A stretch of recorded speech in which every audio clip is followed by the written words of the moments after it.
Praise the Lord. ஓசியா 2ஆம் அதிகாரம். உங்கள் சகோதரரை பார்த்து அம்மி என்றும் உங்கள் சகோதரிகளை பார்த்து ருகாமா என்றும் சொல்லுங்கள். உங்கள் தாயோடே வழக்காடுங்கள். அவள் எனக்கு மனைவியும் அல்ல, நான் அவளுக்கு புருஷனும் அல்ல. அவள் தன் வேசித்தனங்களை தன் முகத்தினின்றும் தன் விபச்சாரங்களை தன் ஸ்தனங்களின் நடுவினின்றும் விலக்கி போட கடவள். இல்லாவிட்டால் நான் அவளை நிர்வாணமாக உரிந்து அவள் பிறந்த நாளில் இருந்த வண்ணமாக அவளை நிறுத்தி அவளை அந்தர வெளியைப் போலாக்கி அவளை வறண்ட பூமியைப் போல் விட்டு அவளை தாகத்தால் சாக பண்ணுவேன்.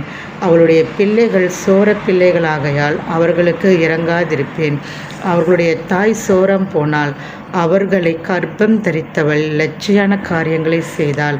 அப்பத்தையும் தண்ணீரையும் ஆட்டு மயிரையும் பஞ்சையும் எண்ணெயையும் பானங்களை கொடுத்து வருகிற என் நேசர்களை பின்பற்றி போவேன் என்றாள். ஆகையால் இதோ நான் உன் வழியை முள்ளுகளினால் அடைப்பேன். அவள் தன் பாதைகளை கண்டுபிடிக்க கூடாதபடிக்கு மதிலை எழுப்புவேன். அவள் தன் நேசர்களை பின்தொடர்ந்தும் அவர்களை சேருவதில்லை, அவர்களை தேடியும் கண்டுபிடிப்பதில்லை. அப்பொழுது அவள், நான் என் முந்தின புருஷனிடத்துக்கு திரும்பி போவேன், இப்பொழுது இருக்கிறதை பார்க்கிலும் அப்பொழுது எனக்கு நன்மையாய் இருந்தது என்பாள்.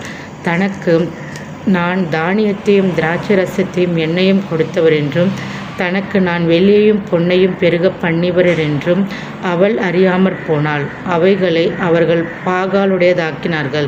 ஆதலால் நான் என் தானியத்தை அதன் காலத்திலும் என் திராட்சை ரசத்தை அதன் காலத்திலும் திரும்ப எடுத்துக்கொண்டு அவளுடைய நிர்வாணத்தை மூடுகிறதற்கு நான் கொடுத்திருந்த ஆட்டு மயிரையும் சணலையும் திரும்ப பிடுங்கிக் கொள்ளுவேன்.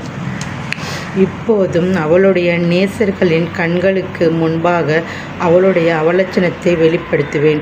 ஒருவரும் அவளை என் கைக்கு நீங்களாக்கி விடுவிப்பதில்லை. அவளுடைய எல்லா மகிழ்ச்சியையும் அவளுடைய பண்டிகைகளையும் அவளுடைய மாத பிறப்புகளையும் அவளுடைய ஓய்வு நாட்களையும் சபை கூடுகிற அவளுடைய எல்லா ஆசரிப்புகளையும் ஒழிய பண்ணுவேன்.